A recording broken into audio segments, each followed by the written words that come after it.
I think it really just opens up the game. I think it gives us another dimension. Like I've talked about in the past, I feel like we complement each other as receivers pretty well. And I think having a tight end that's coming out and catching the ball, I think just gives us another dimension as an offense. David, last year's matchup, obviously, a tough one, and then the rest of the season, you guys not winning again, Will going down. This year, you guys control your own destiny. Is there any kind of extra motivation, or are you kind of just treating this like another game? I mean, we're treating it like another game. We want to go in every game, kind of with the same mindset. I think we've done a pretty good job of that. Every game, going up to this game, so we're really just, wanting to have a big week of practice. It is a big game on the road. It's something that Coach Overson talks about starting fast and getting on them early, because that's something that playing it away and playing in a big game is something that definitely helps the away team when you start fast. Keys of what you see is going to be important this week. Anything different over just normal football with what you see from Texas's defense? They're big and physical and fly around. So we have to make sure that we're very technically sound, have a good week of practice.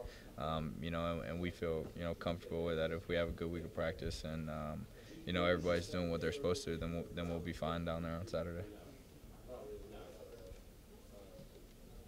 What's different with Trayvon Wesco this year? It seems like he's making more big plays, especially in the pass game. He's also running over guys, it seems like, 3 times a game. Yeah, I mean, I think he has a bigger role this year. I think last year, he didn't really have as big as a role.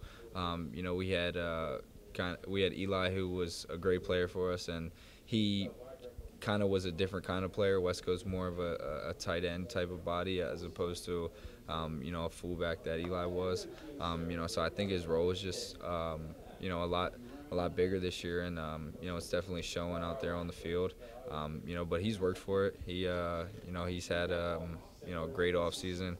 He had a great spring ball, great camp. So we're excited to have that dimension to our offense. Third downs, the coaching staff said that's been a big emphasis around here the last couple of days. What have they said to you guys about improving in that area, and how do you guys improve on third downs and get back to where you guys were the first couple of weeks? We just have to make routine plays. We can't always have to, think about taking the shot. We have to, make routine plays. And we also on first and second down can't, put ourselves in the hole or behind the chains. And putting us in a hard third down. So we've got to make routine plays and first and second down, be efficient on those plays. Dave, what about putting the ball in play, too? It seems like Will really critiqued himself after Iowa State for not throwing the ball sometimes. But I think about the one that he jumped and grabbed, and then the long touchdown. It just seems like he gave you a chance. I know that's important, but how much of a difference from one game to the next to that game? Yeah, I mean, it makes a huge difference. I think it also shows the confidence that he has in us. Whether we're covered or not really that open, he still gives us a shot, to make a play. And I think that shows the confidence that he has in us as a receiving corps. And I think that we're going to do our best to not let him down and make all the plays that we can when he gives us a chance. How much do you do practice that? How much can you practice that? For example, the one where you run across the field and you jump. Does that happen in practice?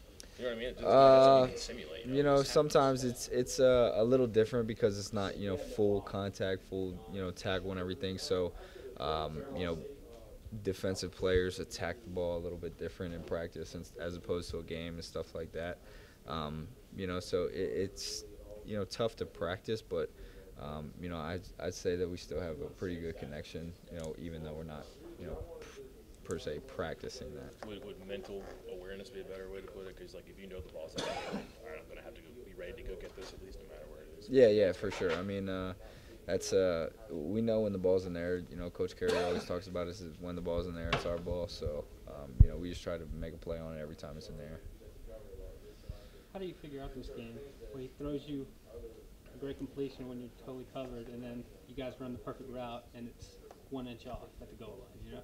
Yeah, I mean, it's something that it comes with football. Nothing's gonna be a perfect play. It's never gonna be completely drawn up like you want it, or it's never going to go out, how it was drawn up.